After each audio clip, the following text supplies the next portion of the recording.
On October 26, 2018, two young men were found dead in Fort Lauderdale. Their names were Anthony Williams and Christopher Thomas Jr., known in the rap world as YNW Sakchaser and YNW Juvy. Little did anyone know, this night would become the center of one of hip-hop's most controversial murder trials. For YNW Melly, this legal reality looms large as he faces retrial for double homicide. The stakes couldn't be higher. YNW Melly, born Jamel Demons, was a rising star in the hip-hop scene and a close friend of the victims. The group, known collectively as YNW, Young New Wave, had been collaborating on music projects and gaining traction in the industry. Initial reports described the incident as a drive-by shooting, casting a shadow of uncertainty over the circumstances of their deaths. As investigators dived deeper into the case, discrepancies began to emerge. The narrative of a random act of violence soon unraveled, giving way to a more complex and troubling scenario. What was initially perceived as a tragic loss for the rap community would soon become the focal point of a high-profile murder trial, with YNW Melly at its center. Born Jamel Demons in Gifford, Florida, Melly began releasing music on SoundCloud in 2016. His unique vocal style and emotionally charged lyrics quickly gained attention, with tracks like Murder on My Mind becoming viral hits. By 2018, Melly had collaborated with established artists and was poised for mainstream success. The release of his mixtape, We All Shine, in January 2019, featuring a collaboration with Kanye West, seemed to cement Melly's position as a rising star. The project showcased his raw talent and potential, earning him critical acclaim and a growing fan base. However, this career momentum was about to come to an abrupt halt. They were buddies since they grew up. But look at the stress being placed on this defendant, as the only one bringing the money in, as the only person who's paying the bills.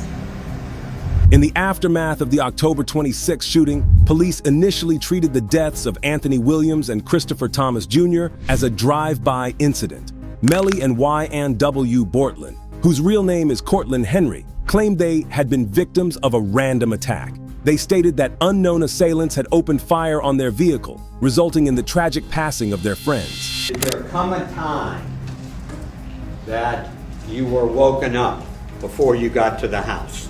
Yes. What happened? We pulled over, and that's when Melly got in the car with us. As the investigation progressed, inconsistencies in their story began to surface. Detectives found evidence suggesting that the shooting had occurred inside the vehicle, contradicting the drive-by narrative. Forensic analysis of the crime scene and ballistic evidence pointed to a different sequence of events than what Melly and Bortland had described. Despite the growing suspicions, Melly maintained his innocence. He took to social media shortly after the incident, expressing grief over the loss of his friends and denying any involvement in their deaths. Unfortunately, a lot of rumors and lies are being said, but no worries, God is with me, Melly posted, a statement that would later be scrutinized as part of the investigation. The turning point came on February 13, 2019, when YNW Melly was arrested and charged with 2 counts of first-degree murder. YNW Bortland was also taken into custody, facing the same charges, plus 2 counts of accessory after the fact. The arrests sent shockwaves through the hip-hop community and beyond. Prosecutors alleged that Melly and Bortland had staged the crime scene to appear as a drive-by shooting after Melly had shot his friends inside the vehicle. They pointed to evidence including cell phone records, surveillance footage, and forensic analysis to support their case. The motive, according to the prosecution, remained unclear, but they suggested that financial gain and growing tensions within the group may have played a role. The gravity of the charges became apparent as details of the case emerged. Under Florida law, Melly faced the possibility of life imprisonment without parole, or even the death penalty if convicted. The stark contrast between his rising career just weeks earlier and the serious legal trouble he now faced was not lost on observers. Public reaction to the arrests was mixed and intense. Many in the hip-hop community expressed shock and disbelief, with some artists and fans continuing to support Melly, maintaining his innocence. Others, particularly those close to the victims, called for justice and welcomed the charges. The families of Anthony Williams and Christopher Thomas Jr. were vocal in their pursuit of justice. YNW. Sakchaser's family stated they would support the prosecution's decision to seek the death penalty if the evidence warranted it. This stance underscored the deep pain and anger felt by those closest to the victim. He did it a couple times. Yeah. So he was doing it a couple times. That wasn't his first time. The prosecution's theory painted a chilling picture. YNW Melly, seated in the back of the Jeep, allegedly fired the fatal shots that killed his friends. This scenario directly contradicted the drive-by narrative and placed Melly at the center of a calculated act of violence. Assistant State Attorney Christine Bradley emphasized the strength of their case, stating, "You don't need a murder weapon to know that he committed these two crimes." Her words underscored the prosecution's confidence in the evidence, placing Melly in the back seat, holding the gun at the moment of the fatal shots. Far away or how close the shooter or shooters were That's correct. when this occurred. Yes, sir. In fact, you don't know if it was one shooter, two shooters, or more, correct? That's correct. So you don't know the distance of the shooter or shooters, correct? Correct. You don't know the gun or guns that were used, correct? Correct.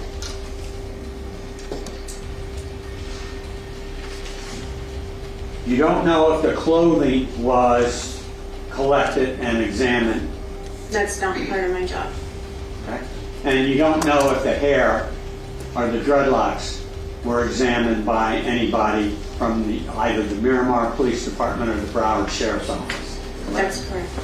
Beyond the physical evidence, prosecutors sought to introduce an extensive array of digital content to establish Melly's state of mind and potential motives. This included 58 songs and numerous social media messages. The prosecution argued that these materials provided crucial context for understanding Melly's mindset, leading up to and following the murders.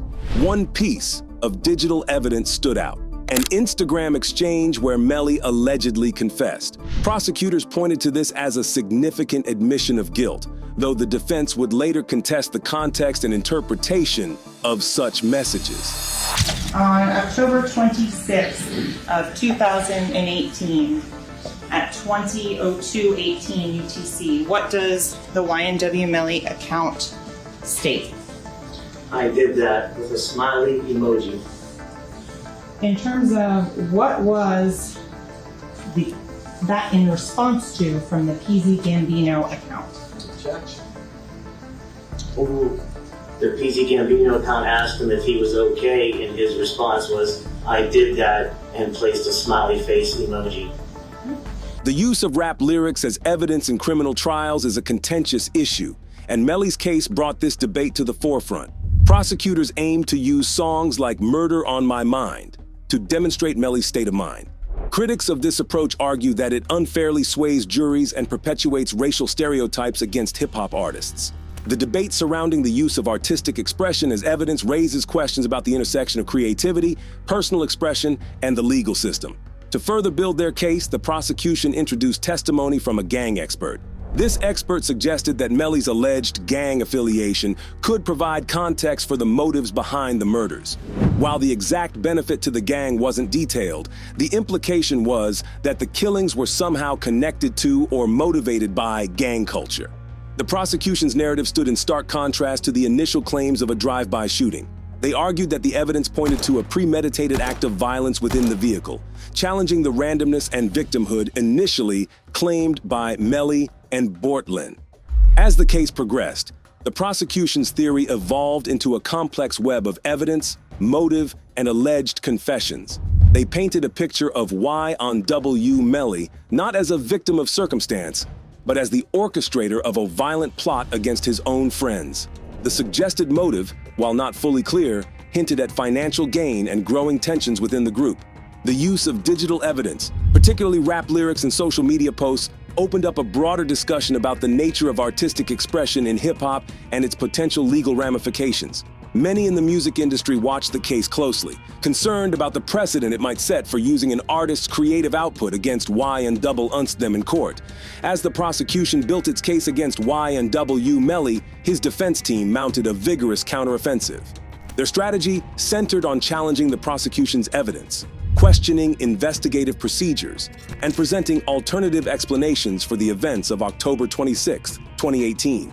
A key aspect of the defense's approach involved filing motions to exclude certain pieces of evidence. One significant motion sought to bar phone conversations between YNW Melly and his girlfriend. The defense argued these conversations were irrelevant and constituted inadmissible hearsay. This legal maneuver aimed to limit the prosecution's ability to present potentially damaging information to the jury. Defense attorney Stuart Adelstein emphasized the lack of direct evidence linking Melly to the crime. He stated, "There's absolutely no eyewitness that will implicate this young man to these crimes." This statement underscored the defense's position that the prosecution's case was built primarily on circumstantial evidence. The defense team also questioned the thoroughness of the police investigation. They suggested that investigators had failed to explore alternative suspects or scenarios fully. This strategy aimed to create reasonable doubt in the minds of jurors by highlighting potential gaps in the prosecution's narrative. One of the most significant legal battles faced by the defense was the judge's ruling to suppress a promotional video about Melly's life. The prosecution argued that this video demonstrated Melly's presence at the crime scene. However, the defense contended that the video constituted hearsay and should not be admissible in court. This ruling represented a setback for the defense, potentially limiting their ability to present Melly's personal narrative to the jury. In response to the prosecution's ballistic evidence, the defense team employed a strategy of questioning the qualifications of key witnesses. They challenged the expertise of Detective Mark Moretti, who provided crucial testimony regarding cell phone data and the circumstances of the shooting. By casting doubt on the credibility of expert witnesses, the defense hoped to weaken the prosecution's technical evidence. The defense also sought to introduce evidence showcasing the friendship and bond between Melly and the victims. They argued that the notion of Melly murdering his best friends was implausible, given their close relationships. This approach aimed to create an emotional counter-narrative to the prosecution's portrayal of Melly as a cold-blooded killer. The first trial of YNW Melly in June 2023 ended in a dramatic and unexpected way.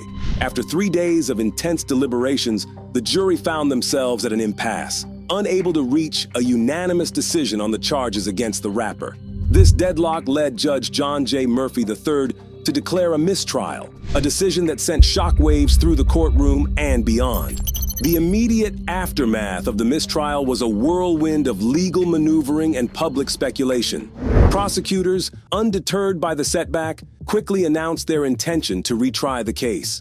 This decision underscored their commitment to pursuing justice for the victims, Anthony Williams and Christopher Thomas Jr., despite the challenges presented by the inconclusive first trial. On the defense side, the mistrial provided an opportunity to refine their arguments.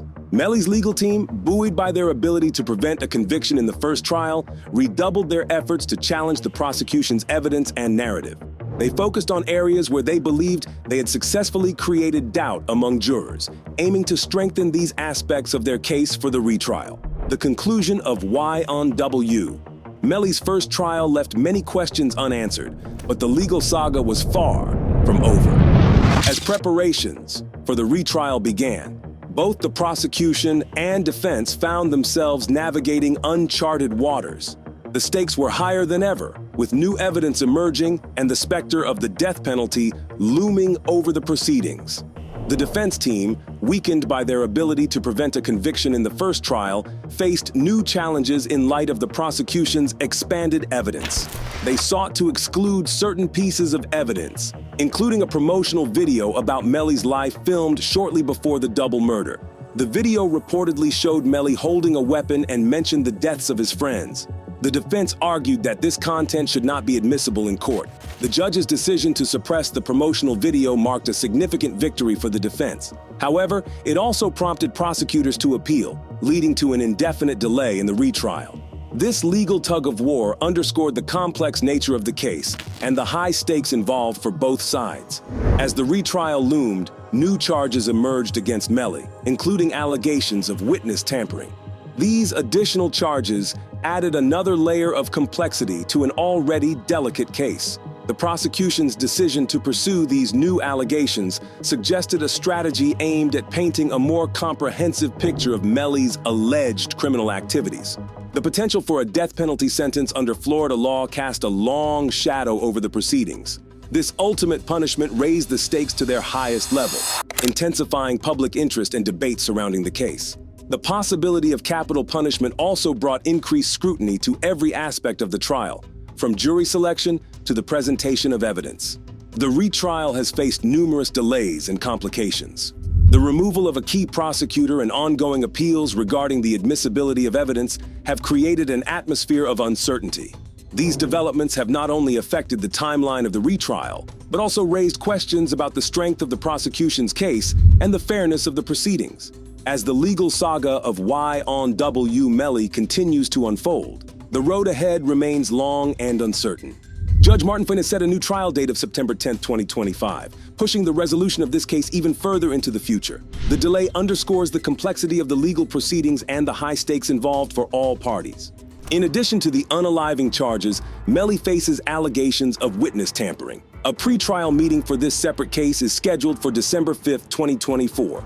The outcome of YNW Melly's case could have far-reaching implications for the hip-hop industry and its intersection with the legal system. The use of rap lyrics as evidence and the scrutiny of artists' personal lives may force a re-evaluation of creative expression within the genre. As we await the retrial, questions linger about the fairness of using artistic expression as evidence and the potential for bias in high-profile cases involving celebrities. The hip-hop community remains divided, with some supporting Melly while others distance themselves from the controversy. What do you think about the use of rap lyrics in criminal trials? How might this case impact the future of hip-hop? Share your thoughts in the comments below, and don't forget to like and subscribe for more in-depth coverage of hip-hop culture and legal issues.